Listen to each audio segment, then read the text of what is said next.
Salut à tous, j'espère que vous allez super bien. Madame Brigitte Adjamagbo, l'honorable Adjamagbo, dans l'émission Oviclem. Qu'est-ce qu'elle a nous dit encore? Dans cette émission, on va découvrir son intention, plan du règlement intérieur de l'Assemblée nationale, bon, tout ce qui concerne là-bas. Bon, on est ensemble. Merci de liker la vidéo, partager. C'est toujours un plaisir pour moi de passer par vous pour parler à mes compatriotes. Alors, les auditeurs, vous avez donc la possibilité sur nos deux numéros à partir de 7h35 minutes, 91 09 71 71 ou le 96 61 58 58. Je m'appelle Norbert Douadi et Nestor Glo assure la mise en œuvre. Bienvenue sur la plus belle dame de l'Orient.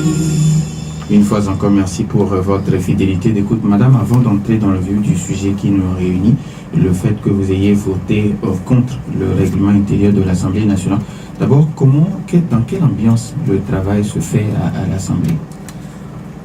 D'abord, je voudrais saluer mes compatriotes qui sont à l'écoute sur Nana FM. Et je pense vraiment que la question de l'ambiance ne les intéresse pas trop. En tout cas, je peux vous dire que pour moi, ce n'était pas un souci. L'enjeu, pour moi, c'était d'utiliser les règles du jeu mises en place au sein de cette enceinte-là pour accomplir ce que je considère comme étant mon rôle, utiliser cet espace-là pour faire avancer le combat pour la liberté, la démocratie et le bien-être qui préoccupe tant les Togolais. Et donc, tout de suite, je me suis approprié les règles du jeu et je me suis dit, vas-y, tu sais pourquoi tu es là, fonce. Alors, quand vous parlez de vous êtes approprié les règles du jeu, qu'est-ce que vous mettez dedans? Ben écoutez, le minimum dans une assise comme celle-là, au tout début, on n'avait pas encore de règlement intérieur. Il s'agissait d'adopter un règlement intérieur.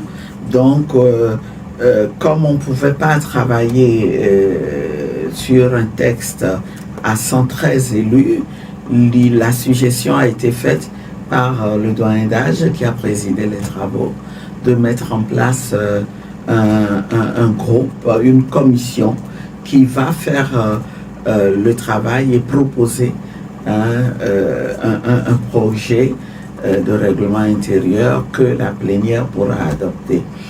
Alors, le principe qui a été suivi, c'est que cette commission soit composée à la fois d'élus de la majorité et de l'opposition. Vous savez que en ce qui concerne l'opposition, c'est pas bien difficile. Nous étions 3 et donc tous les 3 nous étions membres de cette commission-là, ensemble avec 16 autres élus de la majorité. Alors, en commission, il fallait établir rapidement les règles du jeu que l'on connaît, demander la parole quand on veut on veut la prendre.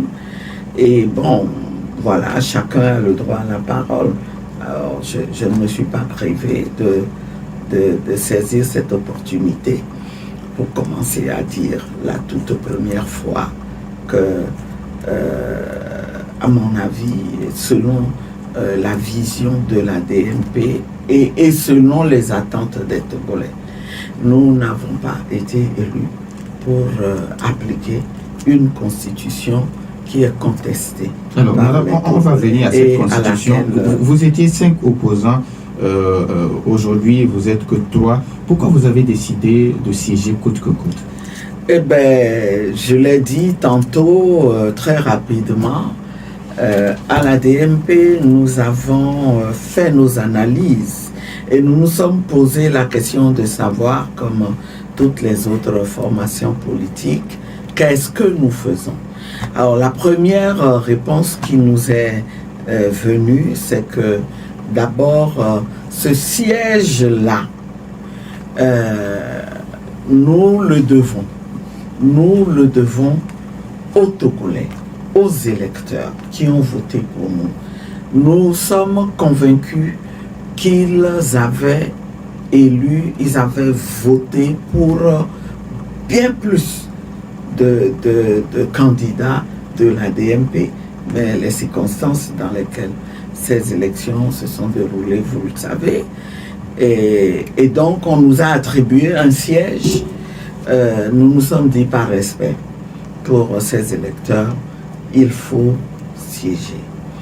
Il faut siéger aussi parce que il s'agit d'une tribune que nous avons et que nous pouvons commencer à utiliser. C'est un plus à la lutte que nous menons et qui a pris une tournure particulière depuis que, eh bien, un coup de force constitutionnel a été opéré par le régime en place. Le combat prioritaire reste depuis lors celui contre la constitution de la Ve République pour que la constitution de 92 pour laquelle nous avons tous voté soit réhabilitée. C'est important parce que si ce coup de force constitutionnel a été opéré, c'est parce qu'on ne veut pas quitter le pouvoir. Or, les Togolais attendent, ils attendent et ils se battent pour l'alternance au pouvoir par laquelle ils pourront être mieux gouvernés et mieux vivre. Donc, nous nous sommes dit, vous n'avez pas le droit de refuser d'utiliser cet espace-là, mais vous n'allez pas restreindre tout le combat à cet espace. Au contraire, ce combat à l'intérieur de l'hémicycle vient s'ajouter à celui que vous allez continuer à mener à l'extérieur. Avec cet avantage que vous serez plus visible, avec cet avantage que vous aurez accès à davantage d'informations sur ce qui se fait par ceux qui veulent se maintenir absolument au pouvoir, et vous pourrez nourrir le combat qui va se faire à l'extérieur. Alors, et c'est ce que nous avons commencé à appliquer. Madame, pour certaines personnes, siéger, c'est accepter cette constitution que vous êtes en train de rejeter, parce que aujourd'hui vous travaillez avec cette constitution de 2024. Vous dites quoi? Non, pas du tout. On n'est pas du tout d'accord, dans la mesure où nous avons dit haut et fort que nous ne reconnaissons pas cette constitution. Dans la mesure où, quand il s'est agi, on s'est entêté et qu'on a posé le règlement intérieur sur le socle de cette nouvelle constitution, nous avons voté de manière très claire contre, pour signifier que les Togolais sont contre et nous ne ferons jamais rien qui aille dans le sens de l'application de cette constitution. C'est toujours dans cette même logique que nous n'avons pas voté pour ce bureau. Nous sommes là pour être l'œil et la voix des Togolais, mais aussi la mauvaise conscience de ceux qui croient pouvoir utiliser cette assemblée-là pour parachever leur coup de force électoral. Et vous verrez, nous sommes là pour que les Togolais sachent ce qu'on fait en leur nom et ce qu'on, j'allais dire, ce qu'on continue de faire dans leur dos. Et c'est dans ce sens que, à des étapes cruciales de cette séance de droit qui a pris fin maintenant, nous avons organisé 2 conférences de presse pour alerter et donner l'information. Alors, madame, il y a un auditeur qui vous demande, est-ce que vous ne pensez pas que vous êtes en train d'évoluer dans un système de le chien à bois à la caravane passe? Ou, vous savez, il y a déjà là, quand le chien aboie, au moins on sait que la caravane passe. On sait. Et imaginez que le chien n'ait pas aboyé, la caravane, elle passerait inaperçue parce que on est là, eh bien, au moins on sait ce qui se passe et on peut s'organiser pour le combattre et pour l'arrêter. Et croyez-moi, c'est très important. Qu'est-ce qu'on ferait d'autre dehors? Qu'est-ce qu'on peut faire d'autre dehors?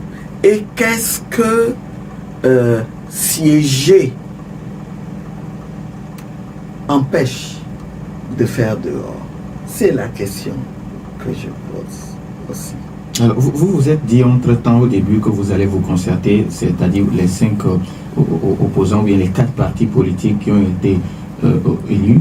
Alors, est-ce qu'il n'y avait pas eu ce consentement? Est-ce que vous n'êtes pas concerté? Oui, il y a eu des concertations bilatérales et je l'ai dit, malheureusement, à 5, on n'a pas pu s'asseoir. Mais le processus est en cours. Comment vous pouvez vous imaginer? Non seulement il faut se concerter entre ceux qui ont été élus, mais se concerter au sein de toute la classe politique, de l'opposition et même des forces vives de la nation. Et c'est ce qui est en cours. Nous y travaillons. C'est un peu lent, un peu difficile, mais je vous assure que nous n'avons pas d'autre choix. Comme nous l'ont montré les forces de gauche en France, qui très rapidement, malgré leurs divergences, eh bien, se sont organisés quand ils ont senti que le pays était en danger. Eh bien, ils se sont rapidement organisés en un nouveau front populaire qui va changer les donnes, qui commence à faire peur parce que avec cette union-là, eh bien, il n'est pas exclu que la vapeur soit renversée, que finalement, au lieu de l'extrême droite, que ce soit la gauche unie qui obtienne une majorité à l'issue des prochaines élections législatives. Et c'est comme ça que nous aussi, nous gagnerons ce combat contre la Constitution de la Ve République et pour l'alternance. Nous n'avons pas d'autre choix parce que si on laisse utiliser, mettre en œuvre cette Constitution, ça veut dire, croyez-moi, que notre pays va devenir une monarchie. Ce que nous ne voulons pas, ce qu'aucun Togolais ne veut. Et donc, on n'a pas d'autre choix. Alors, que de nous retrouver. Avant de donner la possibilité aux auditeurs, madame, il y a certaines personnes qui pensent aujourd'hui que aller siéger à l'Assemblée nationale, c'est un ruse pour vous éliminer de la scène politique. Je ne sais pas que si vous faites la même analyse. Non, oui, peut-être que oui, j'ai entendu cette analyse de gens qui disent pourquoi est-ce que, comme par hasard, on a choisi comme élus des chefs de parti d'opposition. C'est donc une ruse pour les éliminer, pour les tuer. Voyez-vous, on ne vient pas en politique pour le plaisir de rester en politique. Mais on y vient, on y va pour accomplir quelque chose. Et sur la base de convictions profondes. Et je peux vous assurer que quels que soient les pièges, c'est la fidélité aux convictions profondes qui nous animent, qui nous permettra de déjouer ces pièges-là. Personne ne me tuera en politique parce que j'ai mes convictions et j'ai l'habitude de le dire. Je ferai la politique jusqu'à ma mort, tant que je serai vivant, parce que pour moi, c'est un moyen d'essayer de transformer ma société, ma communauté, pour qu'elle soit plus juste, pour qu'elle soit une communauté libre. Et je suis profondément sensible à tout ce qui est injustice. Et donc, je ne vois pas comment on me tuerait en politique. Je resterai en politique jusqu'à ma mort, même si je ne suis pas chef de parti politique. Vous voyez, donc ça ne sert à rien de vouloir me tuer. 91 09 71 71 sur le 96 61 58 58. Vos questions et vos avis nous intéressent, mais après la pause.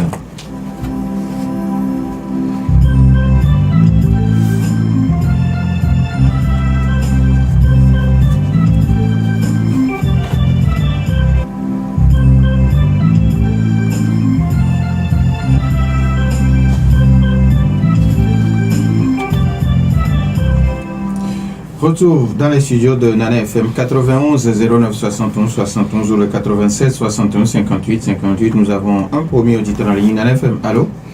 Oui, allô? Oui, bonjour. Bonjour. Pélé, comment allez-vous? Oh, très bien. D'accord, allez-y, on vous écoute. Madame, bonjour. Bonjour, chers combattants. Ok, je pense que le peuple togolais derrière vous. Merci. Derrière tout le peuple togolais, tout ce qui se passe aujourd'hui. Même le continent est derrière vous. Parce que quand on crée un parti politique, c'est pour aller aux élections et gagner et gouverner. Mais nous allons gouverner autrement.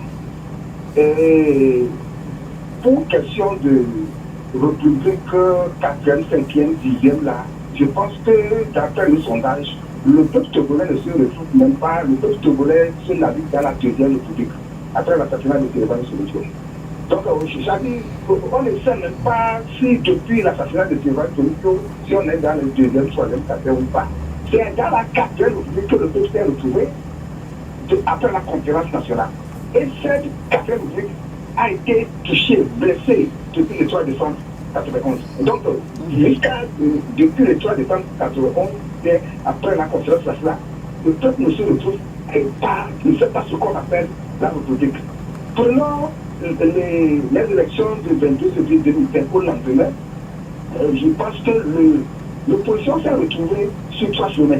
La revendication des élections, je ne plus aller aux élections, le boycott, et je vais participer aux élections, je ne boycotterai plus à une élection. C'était 3 chemins. Maintenant, à ces élections, maintenant, l'opposition se retrouve à 2 chemins. De siéger ou ne pas siéger.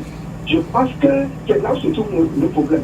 De siéger, je pense que c'est une opportunité aujourd'hui. De ne pas siéger, je pense que le journaliste a posé la question, qu'est-ce qui a été dit? Si vous ne siégez pas, qu'est-ce que vous allez faire? Est-ce que ça a été dit? C'est la seule question que je vous pose. Merci beaucoup, appelé Nana FM. Allô? Allô? Oui. Monsieur Kokou, bonjour. Bonjour, monsieur Nobel. Comment allez-vous? Oui, ça va. Dieu soit loué, nous allons bien également. Ok. Je dis bonjour à madame. Bonjour, monsieur Kokou. Comment vous allez? Ça va. Ça fait très longtemps. Oui. Bon, moi, je ne sais pas si madame a encore en mémoire cette phrase. Lorsque les campagnes étaient lancées, madame a dit la DNP va aux élections pour avoir la majorité et non une minorité de blocage. Aujourd'hui, ni la majorité, ni la minorité de blocage, on ne l'a pas. Maintenant, madame va rester là-bas jusqu'à la fin de la législature. Elle va voter contre à chaque fois. Et comme le journaliste l'a dit maintenant, c'est comme si le chien en bois, la caravane passe. Si elle vote chaque fois contre jusqu'à la fin, qu'est-ce que le peuple va gagner? Parce qu'elle ne pourra pas faire de proposition de loi tous les 3, même s'ils sont 5 même propositions de loi, ça ne peut pas passer. Qu'est-ce que le peuple va gagner?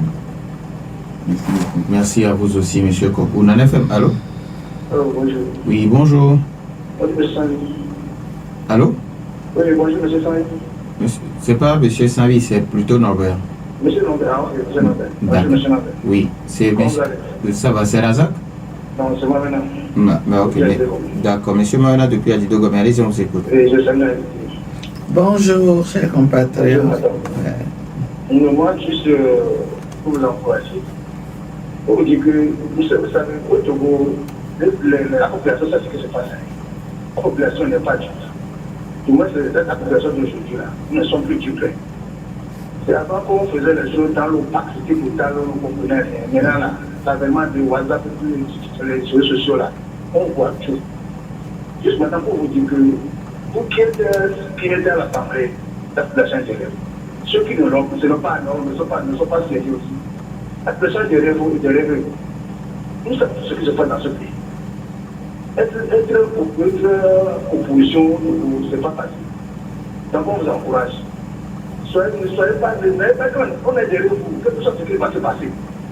Cette situation aujourd'hui, c'est une question de pression. Ceux qui ne sont pas n'ont pas saisi. C'est une pression. Ceux qui sont là aussi pour dénoncer, c'est une pression. C'est une pression du moment. C'est que l'événement du moment, c'est que on veut faire, c'est ça. Moi, je dis que s'il y a un droit pour l'école, il y a pour l'école, il y a pour l'école. Si le mariage ne va pas avoir le boycott, on le saura. Donc, moi, ceux qui s'acharnent contre vous, pour les politiques, vous êtes là-bas, plus ou bien, vous ne pouvez pas servir plus. C'est ça le problème. Merci. Merci beaucoup à M. Maïna. Nana FM, allô? Allô? Oui, bonjour. Bonjour. Monsieur Nyamavo. Monsieur Nyamavo. Vous nous appelez de? Douma Cessé. Monsieur Nyamavo de Douma Cessé, allez-y, on vous écoute. Je salue madame. Bonjour, monsieur Nyamavo, comment vous allez? Merci beaucoup. Vous avez répondu aux journalistes, ça m'a plu. Pendant que le chien aboie à la caravane passe, vous avez su bien dire que la caravane passerait inaperçue si vous n'êtes pas là. Vous allez vous faire signe que le voleur passe.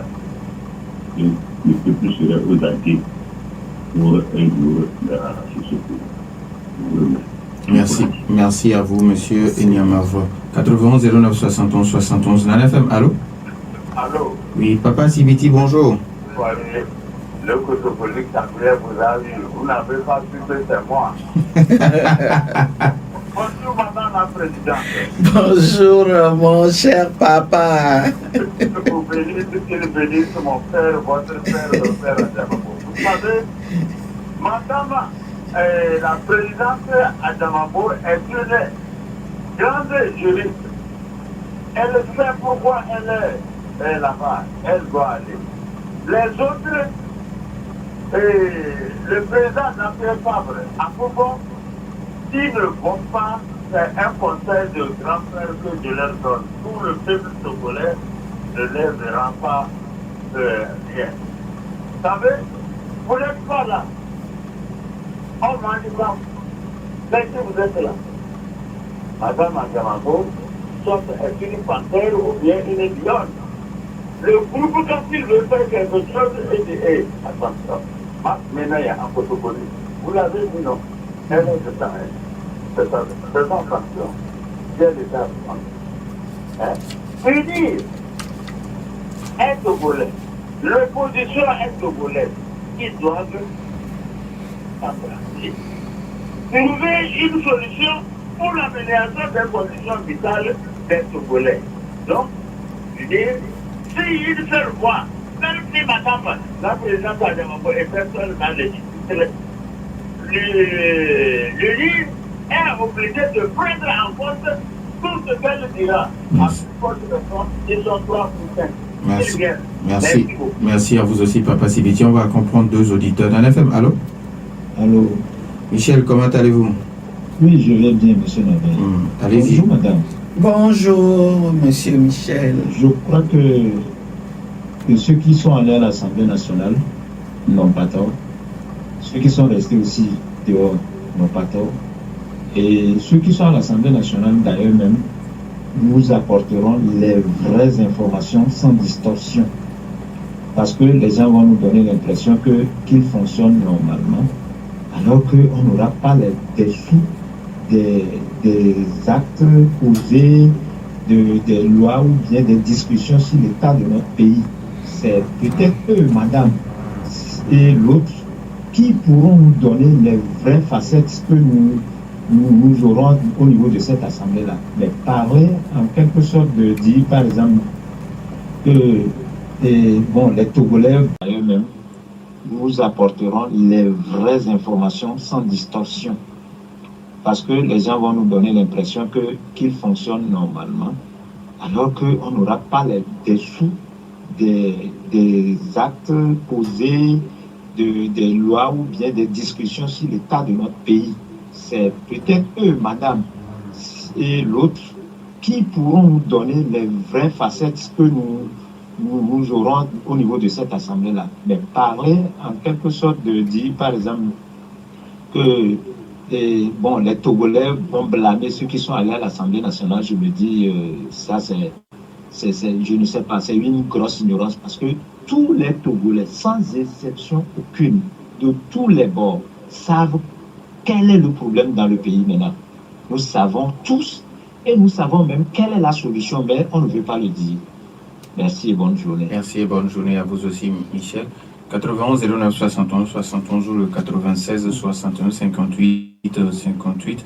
On peut prendre encore un auditeur, mais avant que l'auditeur... Ok, nous avons un dernier auditeur en ligne. NFM, allô? Allô, bonjour, madame, monsieur. Oui, bonjour. C'est Jean, hein? Monsieur Jean, vous nous appelez de... J'appelle de Dalavé. Monsieur Jean de Dalavé. Oui, allez-y, on vous écoute. Je salue madame. Bonjour, chers compatriotes. Je suis fier de vous écouter. Merci infiniment. Sincèrement, c'est tout simplement vous jeter la preuve. Une femme tenante, dynamique. Et vraiment, quand vous expliquez les choses, ça ne va d'autre. Et nous vous encourageons à tenir bon. Mais que les erreurs de 2017, de ces 14-là, ne se répètent plus. Merci infiniment. Nous vous encourageons. Félicitations, madame. Merci. Merci aussi à... Et merci pour vos conseils. Monsieur Agent depuis Dalavé. Alors, madame, nous n'allons plus donner de possibilités aux auditeurs, mais on va commencer avec le tout dernier auditeur. Monsieur Jean, qui vous conseille ou bien qui vous demande de ne plus répéter les mêmes erreurs, surtout de C14. Il a tout à fait raison. Il a tout à fait raison. Et je sais à quoi il pense. C'est cette affaire de 30 millions. Mais une affaire vraiment dans laquelle la seule erreur, c'était de ne pas sortir un communiqué pour dire on a été reçu tel jour, on a eu une somme de 30 millions que nous avons décidé de déposer dans la caisse pour alimenter le combat. Et une somme pour laquelle un rapport financier a été fait et existe. Ce n'est allé dans la poche de personne, on l'a expliqué, mais je ne sais pas comment cette histoire a été montée en épingle. On va tirer leçon de cette erreur-là et ça va nous permettre d'avancer dans le combat. Merci beaucoup. Alors, Michel, depuis Adido, qui pense qu'aujourd'hui, vous allez apporter des vraies informations au peuple togolais parce que vous êtes à l'Assemblée nationale. Oui, on est tout à fait en phase. C'est l'une des raisons pour lesquelles nous y allons. Y aller, c'est une stratégie de combat aussi. Et ce que j'ai aimé, c'est quand il dit avec Mawena aussi que les deux stratégies se valent. Oui, à condition qu'on ne se limite pas qu'à ça. Parce que on ne peut pas dire on est à l'Assemblée, on va mener le combat là-bas et c'est fini, on ne fait plus rien. Non, en réalité, c'est une approche globale qu'il faut avoir.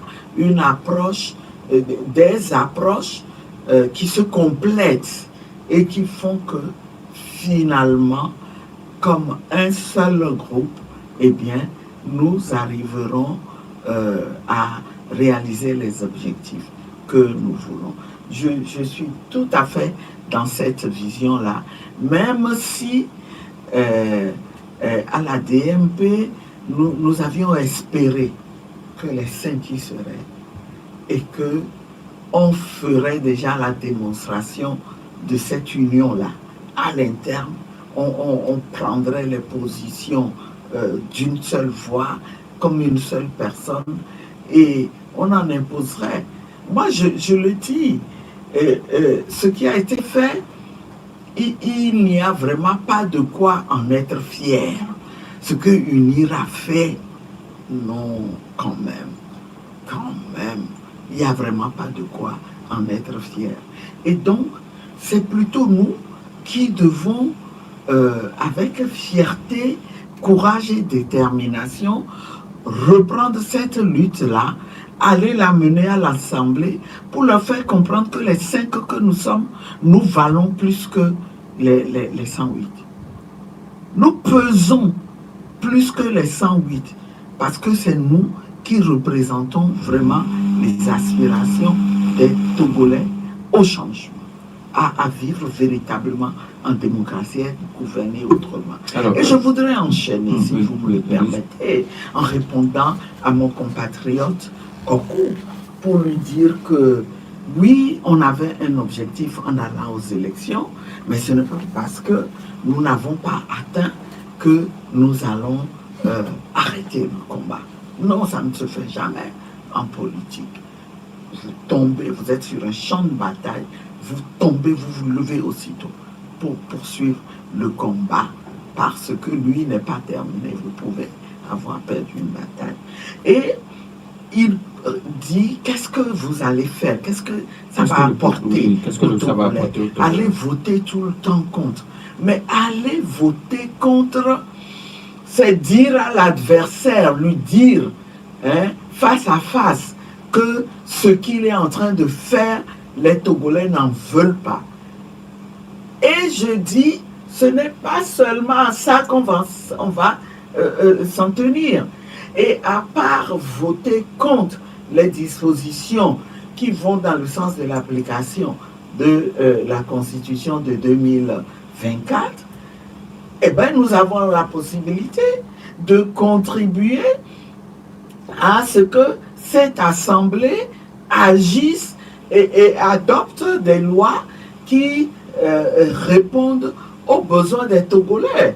Les Togolais, au moins si, pendant que nous combattons ce régime, parce qu'il n'est pas légitime, et comme il est là, au moins il faut l'obliger à faire réellement quelque chose pour les Togolais. Ça fait beaucoup de choses dont les Togolais vont profiter. Et je voudrais le rassurer, encore une fois, que l'esprit qui nous anime là, c'est l'esprit de combat, c'est la détermination qui nous a amenés à la DMP à dire, nous irons prendre ce siège et nous travaillerons dans l'intérêt des Togolais. Donc, qu'il se rassure, mon compatriote Kokou. Alors, avant d'aller à la question de Pélé qui vous demande quelle sera la marche à suivre, Papa Sibiti qui vous demande de travailler pour l'amélioration des conditions de vie et des Togolais. Ah, vous voyez, je le rassure, il peut compter sur nous. Il peut compter sur nous. Et nous travaillerons à faire voir que le pays est en crise. La dernière fois, je ne sais pas ce que la TVT a montré, mais même si on peut regretter que la séance de droit ait été clôturée un peu en queue de poisson, mais il y avait quelque chose d'éminemment positif que j'ai aimé, c'est que le doyen d'âge, après avoir posé la question de savoir qu'est-ce qu'on fait, puisque le président élu n'est pas là, mais les textes disent il faut que je lui passe la main, que je lui passe le témoin, qu'est-ce qu'on fait? On clôture? Alors, ceux qui commandent ont dit oui, il faut clôturer, mais j'ai aimé quand il a dit avant de clôturer, j'ai des choses à dire. Je voudrais vous rappeler que notre pays, le Togo, est en crise et que c'est notre rôle, nous, en tant qu'élus, d'aider à la résolution de cette crise. Et je voudrais vous dire quelque chose qui m'a profondément choqué. Et il a commencé à dénoncer le fait que le ministre de l'administration territoriale ait appelé les cadres, un certain nombre, les forces vives de la nation, à aller assister à une messe en l'honneur de l'anniversaire du chef de l'État, avant de dire ce n'est pas normal. Et malheureusement, il avait d'autres choses à dire. On ne l'a pas laissé parler parce qu'on l'a menacé d'une sortie de groupe, mais il était frustré, il a fini par clôturer comme ça. En fait, cette séance-là s'est terminée en queue de poisson. Mais quand il est descendu de sa tribune, je l'ai félicité, je l'ai embrassé. Je lui ai dit, on ne t'a pas laissé parler, mais tu as dit l'essentiel. Ce que tu as dit est grand. Tu as dit sur cette tribune-là, du haut de cette tribune, tu as rappelé que le Togo est en crise. Et tu as dénoncé des pratiques qui sont des pratiques d'un autre temps. Donc, Dieu t'a permis de dire l'essentiel. Sois-en content, c'est très bon. Moi, ça me va. Alors, madame, maintenant, quelle sera la marche à suivre? Eh bien, la marche à suivre, c'est continuer à nous organiser rapidement. Il y a des réunions qui ont lieu. Vous savez, par exemple, que avant les élections, il y avait 2 groupes qui se sont constitués pour combattre la Constitution. Et il y a eu des contacts entre les 2 groupes. Ces contacts continuent. Il s'agit maintenant très rapidement d'organiser les choses en un seul groupe pour que nous puissions reprendre les activités dans ce cadre élargi là, avec des objectifs bien précis et donner confiance aux Togolais pour qu'ils s'impliquent dans la lutte contre cette constitution-là, qu'ils rejettent. Le combat pour l'alternance passe par là. Nous ne devons pas laisser la constitution de la 5e République s'installer comme on veut le faire. Alors, il y a des organisations de la société civile à l'instar du Front citoyen Togo-Togo qui également mènent le même combat contre la nouvelle constitution. Oui. Est-ce que vous allez travailler en un commun accord avec ces joueurs? Absolument. Il y a des réunions qui se font. Vous savez que le Front citoyen Togo-Debout était dans un groupe avec l'ANC et les FDR. Et ADI était dans les 2 groupes. Nous, DMP, nous sommes dans Touche pas à ma constitution. Il y a des réunions qui se font. Même aujourd'hui, une réunion aura lieu. Et Inch'Allah, très rapidement, on fera part de la nouvelle organisation au Togolais. Madame, il nous reste pratiquement 2 minutes. Si vous avez un message à l'endroit de ces Togolais. C'est un message de détermination. Qu'aucun de mes compatriotes ne pense qu'il n'y a plus rien à faire. Rien n'est perdu. Tout dépend de nous. On peut faire reculer cette machine, cette marche vers la monarchisation du Togo. On peut la stopper et il nous faut, avec courage, aller à ce combat-là. Et nous promettons, en ce qui nous concerne à la DMP, de faire tout ce qui est en notre pouvoir et d'aller au-delà même de nos limites pour faire du Togo l'ordre de l'humanité que nous voulons. Personne ne viendra le faire à notre place et personne, aucune force ne peut vaincre un peuple déterminé. Il y a également Mawena qui pense qu'aujourd'hui le peuple togolais n'est plus dupe. Oui, j'apprécie fort heureusement que le peuple comprend ce qui se passe et il faut que nous bâtissions sur ça pour en étant bien organisé, l'amener à façonner son destin lui-même. Merci à vous, chers auditeurs, pour votre fidélité d'écoute.